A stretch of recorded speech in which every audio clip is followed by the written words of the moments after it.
Hello,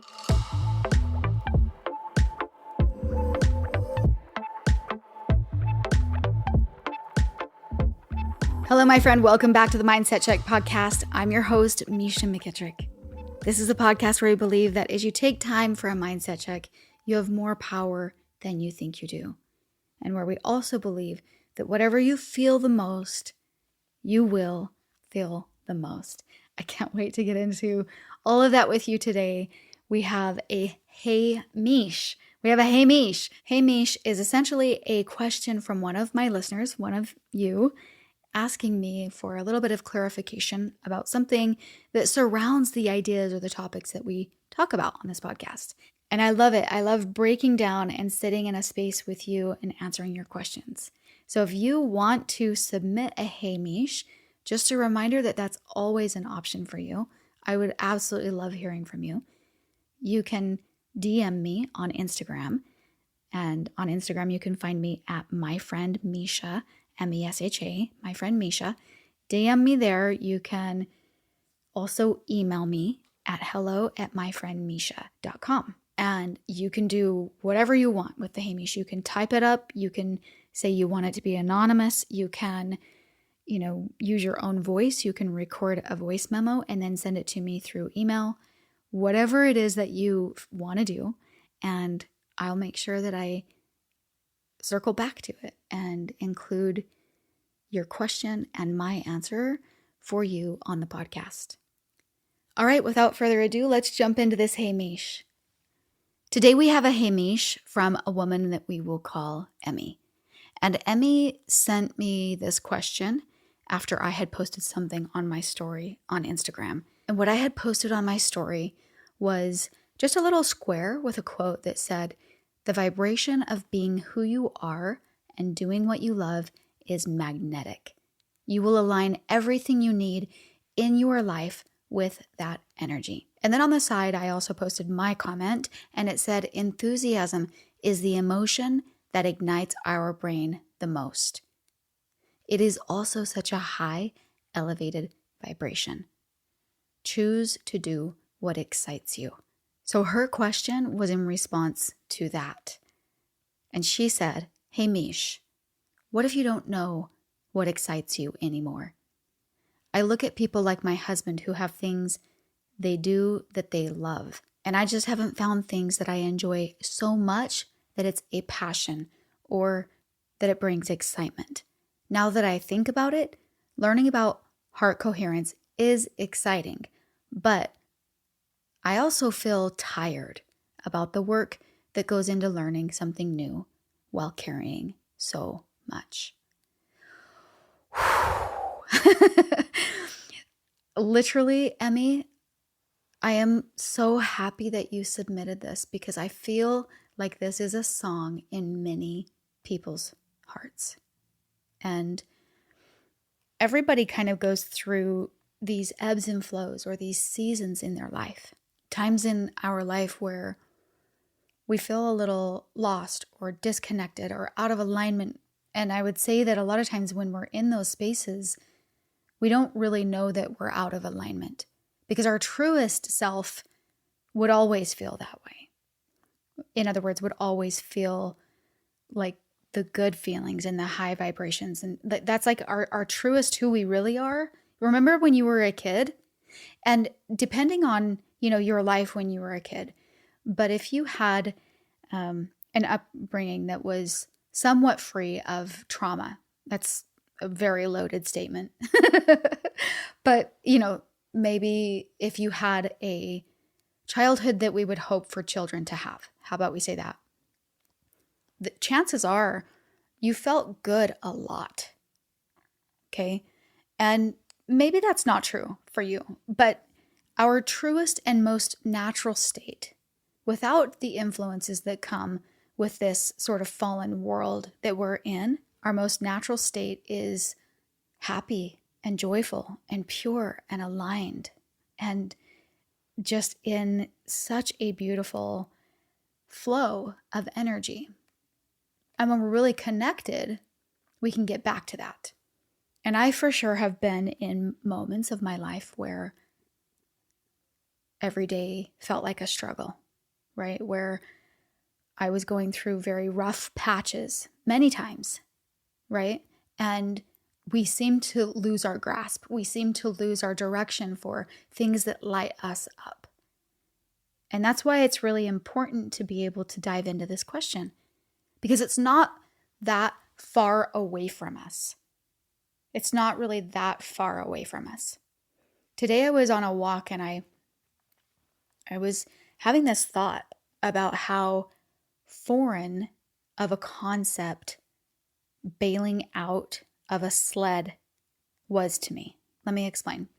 So when I was a little girl, we went, snow sledding, and you get all your gear on, you're all puffy everywhere, you have limited movement, you're hiking to the top of the hill, you sit down on that sled or that tube, the inner tube or whatever it is that you have, and you start going down the hill. Well, if your sled starts to go towards a tree, you're hosed. And that's kind of what I thought. I just thought, oh man, I hope my sled doesn't go towards something that's dangerous. And I went down the hill many times before I realized and understood and probably had someone who was older than me point out to me, you should just bail out. And I was like, well, what's bailing out? Bailing out. And they just taught me all you have to do is roll off of your sled. You just have to roll off. So if you're headed to a place that you don't like, you can just roll off of the sled, and it's very, very simple. And then all of a sudden, there was a level of fear that left with sledding. And I sat in it for a minute because I thought how interesting it was that a very simple concept was very foreign to me. When I was heading down a hill, I didn't grasp. The only thing I could think of was stop this sled, And I think in our lives, we get caught in loops like that. And we don't see that there is such a simple solution. It's very, very easy and very, very simple. And whatever got you into the cycle in the first place might not matter. Like it might help you dissect it and think about it, and we can do all kinds of mindset stuff around that. But I always like to go to the body first, because the body can pretty much like supersede that and go so much faster than our brains typically can get or understand something.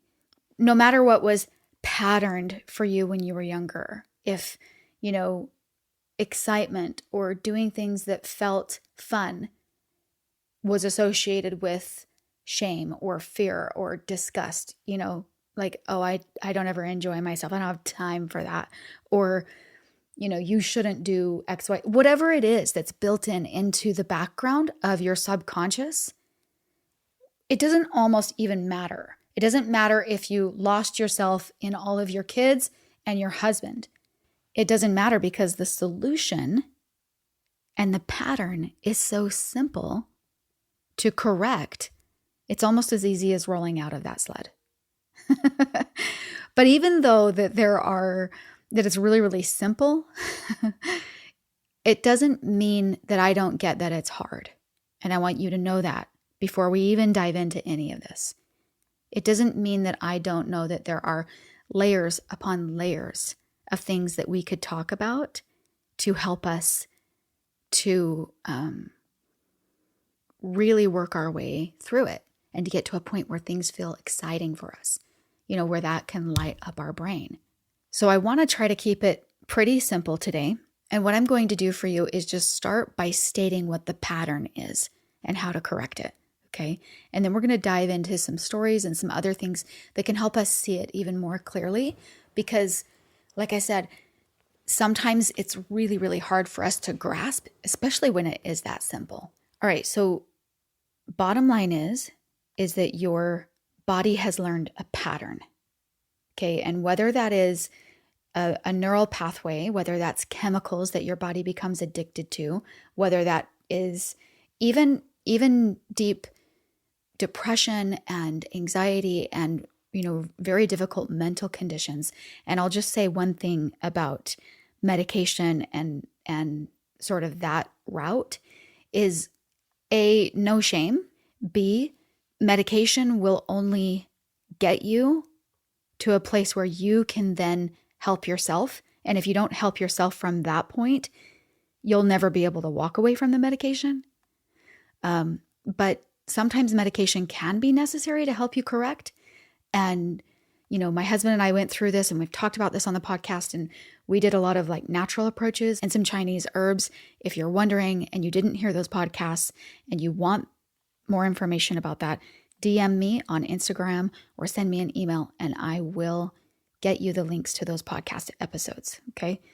But essentially, it's just really important to know that the chemicals in your body can be thrown, right? And getting back to a place where that environment is good is something that your body can correct on its own. However, sometimes we're so deep that we need the assistance and the help of the medication to help us bring us into a state where we can work, where we can move forward inside of, where the things that I'm saying to you today would even make sense. Okay. So I just want to state that right out of the gate, because that's not what this podcast is going to be about, but I want you to know that I get that. Okay. But essentially your body has learned a pattern. We're talking patterns of feeling in your heart and all of those neural pathways. We're talking about patterns of neural pathways in your brain. We're talking about chemicals that your body is used to releasing and used to feeling. We're talking about subconscious thoughts and beliefs about the way that you think the world should be. And then you continue to manifest that because those thoughts are deep, deep in that subconscious mind. So there's so many layers and levels of that. But the pattern to correct it is so, so simple. It's really just teaching your body a different pattern on a consistent basis so that your body can pick up and adapt to something new. That's it. Really, really, really simple. But I get that there's hard with it. I get that getting yourself into a place where you want to shift and where you want to create happy chemicals in your body so that you can create new patterns and all of this business. I get that that's hard. I get that let's be careful with the thought that we plant in our subconscious mind. And I want you to know I didn't edit this part on purpose because I want you to hear the correction. I said, I get that it's hard, but I'm going to restate that. And I'm going to say, I get that it can be hard, because we don't want to. I'm trying to sympathetically come at it without planting the belief. Okay, I don't want you to think that I think it's hard. Okay? I don't want you to think that. I want you to understand that I get it, that it can be. That's it. All right, so now that we can see that the pattern is actually really, really simple, all we have to do is teach our body something different, and then we get something different, right? Now let's dive into it just a little bit deeper and from some different angles so that we can understand it a little bit better. So now I want to start with a story, and this story comes from a picture book that I love so much. It's called The Heart and the Bottle by Oliver Jeffers. And this is a darling picture book just to order and have in your house, whether you have little kids or maybe little kids visit you, or maybe someday you'll be a grandparent or you are a grandparent. Whatever the case, this is a great book to have in your house. So this book is about this darling little girl whose life is very full and interesting, and it's filled with wonder and delight, and it just feels expansive. And then one day, something really big happened to her that hurt her heart so much that she felt unsure of what existed inside of her.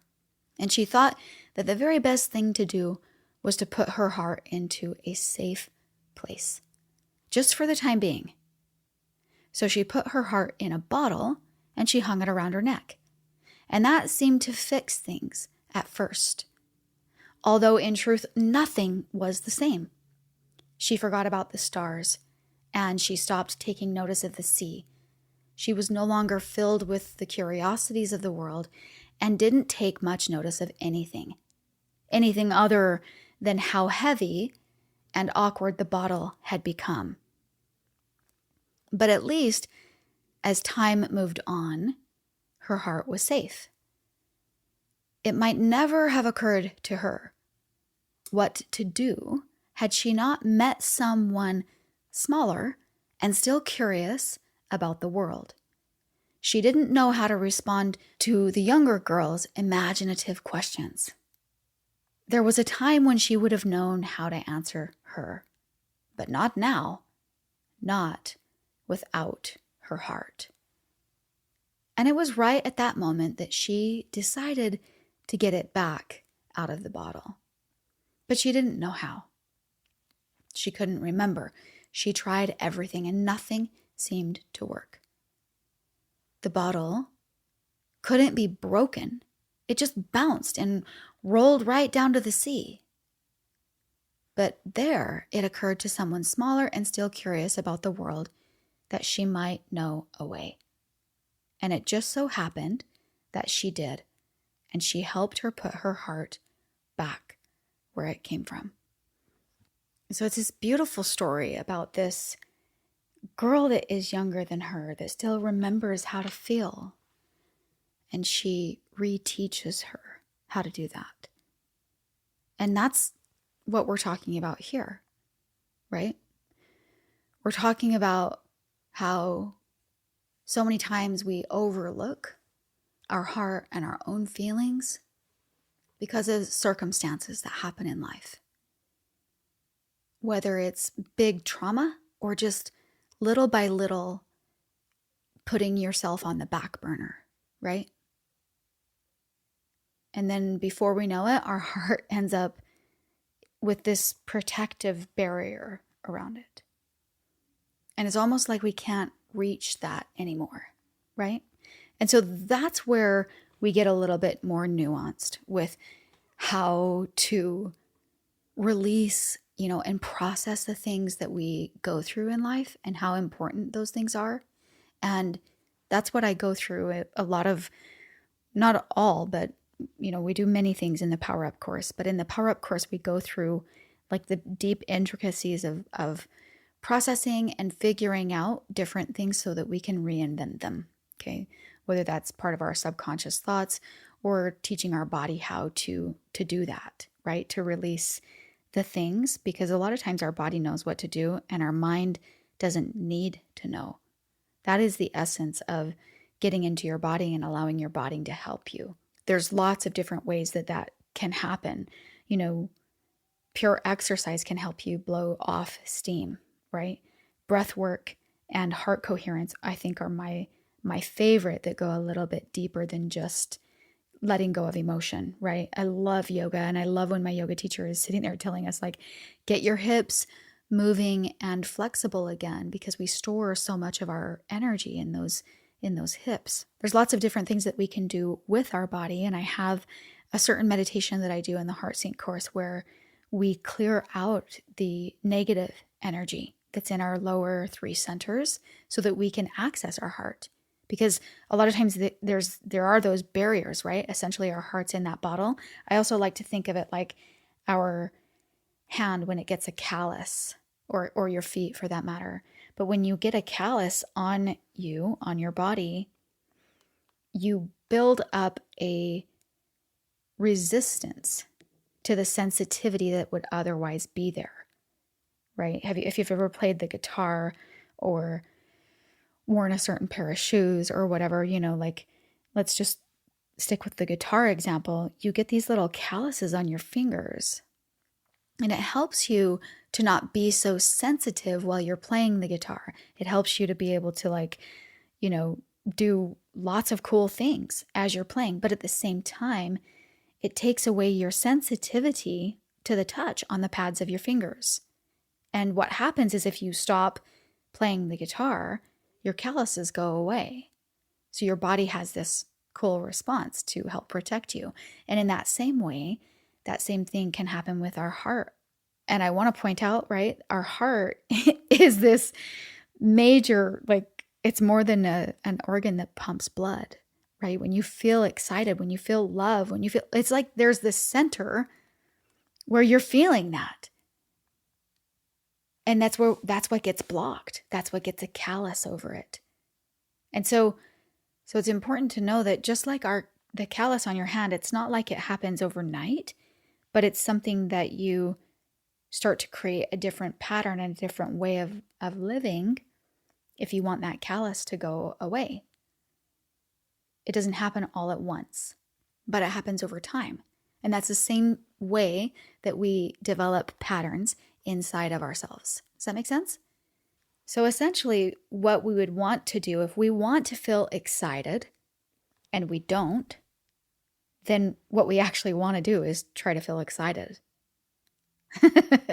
It's interesting, but the more that you can try to come into that state, and the more that you can feel that when you have a choice or when you're in control. And when I say that, I'm saying that because it's kind of difficult to take a moment where you are feeling completely blasted and to say, well, I just need to feel excited right now. No. That's not when you try to feel excited. You try to feel excited when you have your wits about you, when you're actually feeling like, oh, okay, I can shift into something else. It's kind of like, I talk a lot about like shaking off stress. And there's certain things that we do with our body to get ourselves into a state where we can even take the next step, right? Where we can even move into the next thing. But this is where, if I say this to you, if I say, whatever you feel the most, you will feel the most. So if you feel sad the most, you will feel sad the most. If you feel excited the most, you will feel excited the most. And so to correct and come back into a state where you're feeling excited, try feeling excited. I know that sounds so contradictory, but to bring forward something in your life, you have to practice and even pretend feeling it. And so even if it's over tiny little things, feel it and recognize that you feel it. And do it when you are in control of it. In other words, do it when you can shift. Do it when you can get most online with the idea of turning on some music and feeling good, right? I love the advice of Abraham Hicks when she says, choose a better feeling thought and a better feeling thought and a better feeling thought and a better feeling thought. So if we have a scale of emotions, and at the very top, we have things that are high-flying vibrations and energy and emotions and thoughts and feelings, right? Those types of things look like joy, happiness, gratitude, excitement, enlightenment. All of these types of feelings are really, really high on an emotional scale. And then we have other things that are very, very low, like depression and anxiety and shame and overwhelm and these types of, anger. All of these are so low. But it's great to understand that we can't feel a high feeling emotion and a low feeling emotion at the same time. So if we can check into high flying feelings, that's great. And we can help rewrite the patterns that we feel on a regular basis just by checking into those high flying feelings. Okay. But if you're feeling pretty low, sometimes it's really hard for me to say, well, just feel high. If you've been low, that sometimes feels like a mountain that is completely unsummitable for you, right? And so this advice from Abraham Hicks, when she says, choose a better feeling thought. So if you could choose something that's just a little bit better than where you're at, and then you choose another feeling that's a little bit better, you start to move into like, you got this kind of courage and like, yes, or willingness, right? Like, okay, I can cook dinner, or I can, whatever it is, whatever the willingness is, like, okay, like I don't really feel like going bowling, but I will, or I don't really feel like whatever, but I will. Notice that's a better feeling thought. And every single time that you come into something different, you go choose a better feeling thought, choose a better feeling thought, choose a better feeling thought. And then all of a sudden you've crept up this scale, and feelings that feel good are more graspable to you. And when you create what you feel, you create what is real. So if you are continually creating something that doesn't feel good, you're going to not feel good all the time, right? Every complaint is an affirmation of something you think you don't want in your life. That's Louise Hay. Every time you complain, you're just affirming that that's what you want. And so you have to start to learn where your focus is and what you're looking towards. Every time you choose a better feeling thought, you are starting to rewrite your life, your chemical makeup, your patterns. You're rewiring your brain. You're recreating those beliefs that exist in the subconscious mind. And it really can be done. It kind of depends on what you're focused on. And one of the things I love to say, stay in the conversation. Stay in the conversation. Because if you are listening to this podcast and it gets you excited and you're like, yes, okay, I can do these things that Misha's talking about. I can do, X, Y, Z. But then the truth is you go a couple of days and you fall out of the conversation and you're back to the low feelings. And so I love to be able to say, stay in the conversation. Choose things of high vibration around you. Podcasts, like meditations. There are shows, there are YouTube videos, we literally live in an age where our vibration truly is our own choosing because we have access to everything around us. And it always has been our own choosing, but I feel like we have even more capability. We just need to bring the awareness. So the awareness of, oh, I'm choosing something that actually makes me feel yucky, and I don't want that. Those aren't the patterns I'm trying to create in my body. So I'm going to focus on something else. I'm going to focus on something else. I'm going to focus on something else. And so what I like to focus on inside of all of these, feelings and patterns and the way that we're recreating them to be able to get to a space that's called excitement, that's called lit up, that's called I'm living my life and I'm happy and I'm like so charged, and look at everybody is like totally noticing your energy because you are in a state that is actually so in line with what is natural for you that you're just lit up. You're just expansive. And so getting to that space is really just constantly what I like to call shifting, right? And we kind of already talked about the beginning part of shifting. It's starting to become aware. It's starting to become aware that we want to choose a better feeling thought and a better feeling thought and a better feeling thought. And the more that we choose to feel good when we are in control, in other words, when we're feeling okay and we feel like we can, and we're like, boom, I'm going to choose good feelings. I'm going to choose that. Okay? And I'm so excited to talk to you about what's going to trump all of this and make your life so much easier and more simple. Okay? But essentially, each time that you're doing that, you're coming into a place where it's easier to be able to shift, to be able to move into something that feels better because your body has been used to shifting. Your body has been used to, oh, this is how we do it. And then when it's actually kind of hard, you can still choose to shift. And your ability to shift, in my opinion, is truly the most important predictor of how your life is going to go. Ever, bottom line, full stop. Right? And it takes awareness and it takes willingness. Okay? And if at first you don't feel willing, we can get you to neutral. We can get you to just build up those thoughts and those feelings. And there's like so many incredible ways. And I can sit here and tell you that there are lots of ways that you can shift. Whatever way that it lands for you to be able to recharge your batteries. Okay, whether that's exercising or getting into some art or reverting to some childhood crafts, or maybe you're doing a gratitude practice and reteaching your brain, you're journaling, you're helping yourself move towards positive thoughts. Maybe you volunteer, or you tap into music, or whatever it is. Okay, exercising, it doesn't matter. There are so many ways and so many things you can expose yourself to. Comedians, motivational speeches, friends that make you laugh. The list is so long.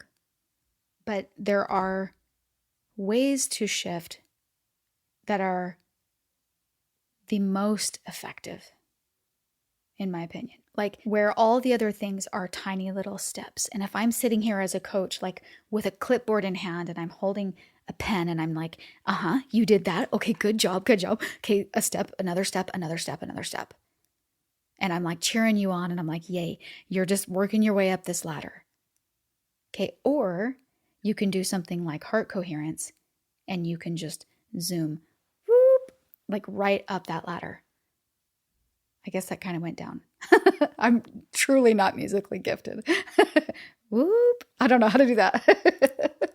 Okay, that was like that's not my thing. But I'm just helping you see that, like, all of a sudden, I'm trying with sound effects to help you see that you can go from low to high fast when you learn how to create this energy in your body.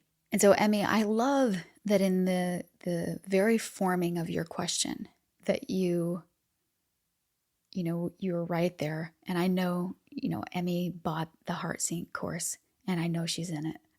So I can't wait to hear from her about how that's going.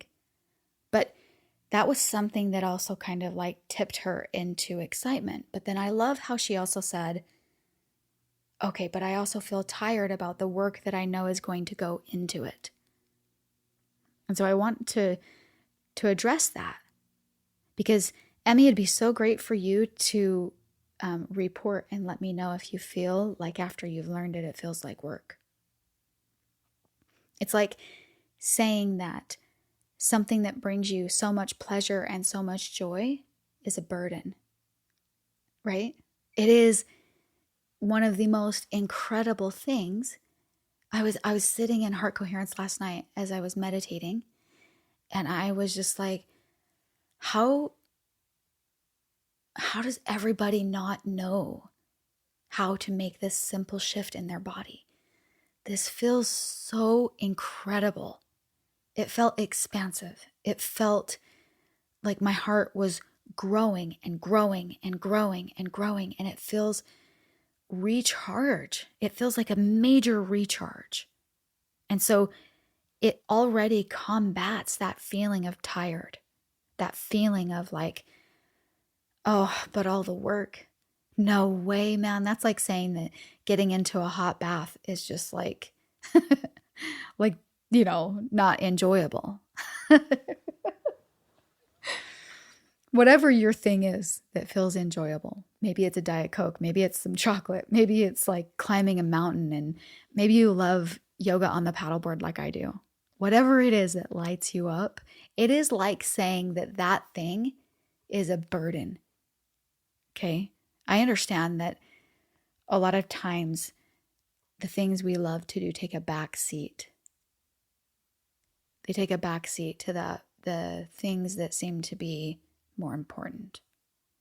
But if you've lost all of your steam in life, if you are not living in a realm where you feel like you want to sit down with some friends and have a conversation about the magic that's happening in your life and how excited and, the forward momentum and all of that stuff, if you're not there and you're saying that you don't have time for heart coherence, do you see what you're sacrificing and giving up? Whoa. Okay. And honestly, like, sure, there's other ways that you can do breath work. There's other things that you can do that I also like really love, and I'm on the train and I get it. But I have studied heart coherence so much, and I'm studying human tuning, which I love. And we'll talk about that more on some podcasts coming up. And I've, studied the vibration of sound, and there's so many things that I really, really love. But I use heart coherence in every single one of those things. When I get into a breathwork session, it's heart coherence that recharges me. And it actually enhances my breathwork session because I know how to get into the state. And a tuning fork can bring me into heart coherence so quickly, but I know what heart coherence is, and so I can get there fast. Does that help you have a grasp on that? And so essentially what we're doing is we're coming right back to the very beginning when I said it's actually more simple. It's actually more simple than we make it. It's as simple as rolling off of the sled that you don't like the direction that it's going, and you go get on a different sled that is going down a different path, maybe a completely different hill. And you really do get to choose what hill and what sled and what destination that is. And it all starts with what you choose to do and what you make a priority to do in your days.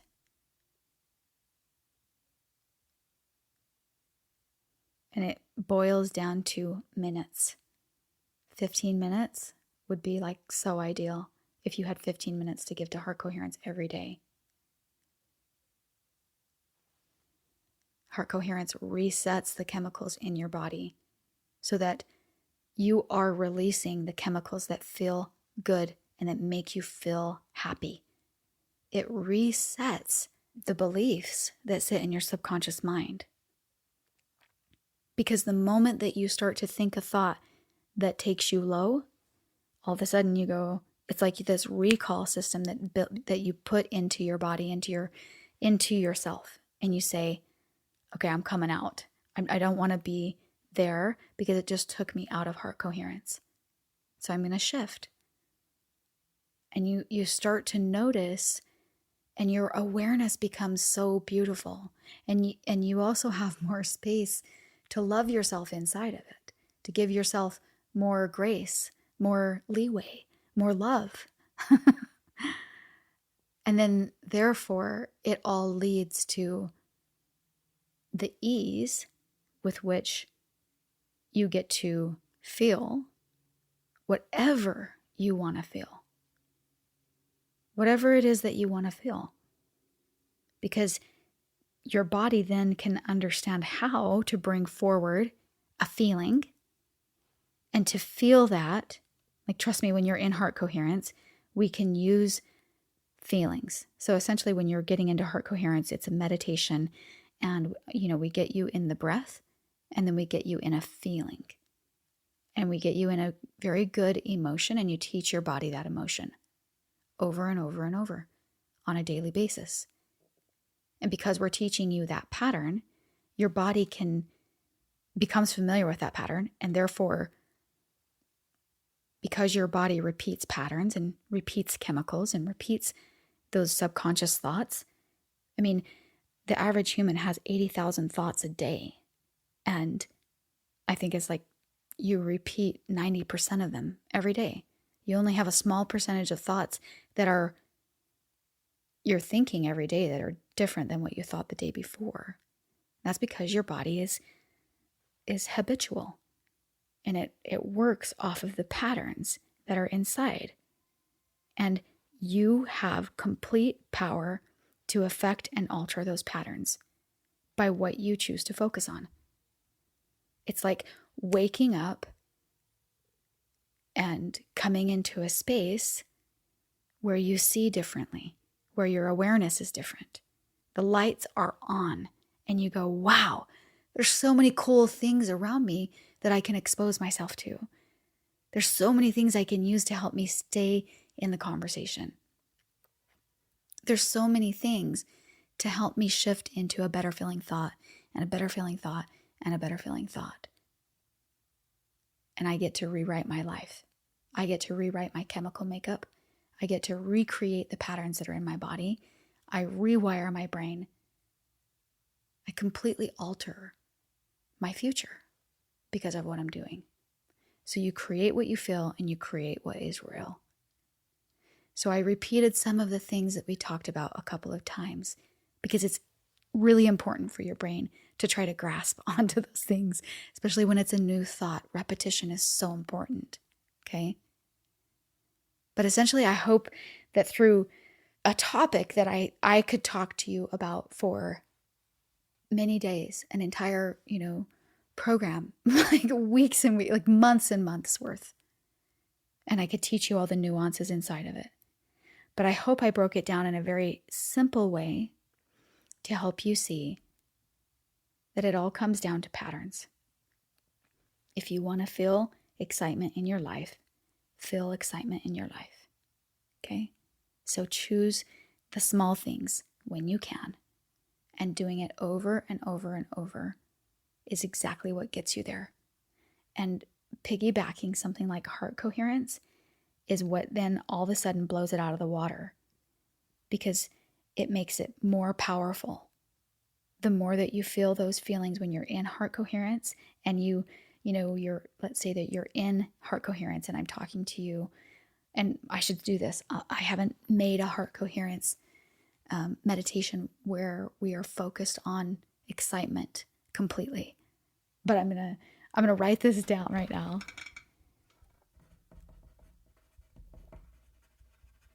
And I'm going to create an excitement meditation where we get into heart coherence and then we focus on excitement like fully and completely. So in a heart coherence meditation, there are lots of them where you get to, it's kind of like choose your own adventure, choose the emotion that you want to feel. And some of them are very specific. Some of them are very specific around love or gratitude or, a specific emotion or feeling. And I'm going to create one about excitement. And wherever I put it, I will make sure that I get it to you, Emmy, for free. So that you have it, okay? Because I think that's a very good idea. Because what do we want in life? We want more and more excitement. And if excitement is something that actually ignites our brain the most, right? So we're talking when it's on an fMRI scan, right? Like our brain actually lights up the most when we feel enthusiasm or excitement. So why not live there? I love the idea that we are all going to be more focused on feeling excitement. So think about what it is for you that lights you up right now. And whatever it is that lights you up that you can think of right now, make a commitment to do that thing, to feel the thing. Or if you're one of my heart coherence or heart sync clients, then you already know. Just get into heart coherence and bring that emotion forward. Bring that emotion forward as you're in heart coherence, and your brain will feed you so many feelings of excitement. And when you do that, you're setting forth the pattern, and all of a sudden, your brain will start bringing you excitement. All kinds of situations, all kinds of experiences that manifest excitement. What a beautiful thing. And hopefully you can see how truly simple it is. Even though I'm sympathizing also and saying I get it, right? I get that it still takes shifting. It still takes doing, right? But we can make it more simple. That's what it is. So I hope that you can see that through everything that we talked about today, that you can create excitement in your life. And through the patterns that you get to teach your body to feel, to create, and to live in, that you have more power than you think you do. All right, I hope you got something from this episode that you're truly taking into your life. I would also encourage you to share this episode with someone that you think would appreciate it. If you're interested in learning and going deeper with heart coherence and learning all about the heart and how many incredible things that you can do once you learn heart coherence, then check the show notes for a link where you can check out HeartSync. HeartSync is a course that has 6 lessons. They're each an hour and a half, and there's almost 20 meditations in this course. So you don't get bored. And so that you can learn all the different things that you can do inside of heart coherence, because there's lots of different avenues and ways to use it. Okay, I hope that just like percolates in your mind. But if you're interested in that, then check the show notes for some links. And you can also just go to myfriendmisha.com/heartsync. Thank you so much for joining us today. And remember, whatever you feel the most, you will feel the most. Until next time, my friend.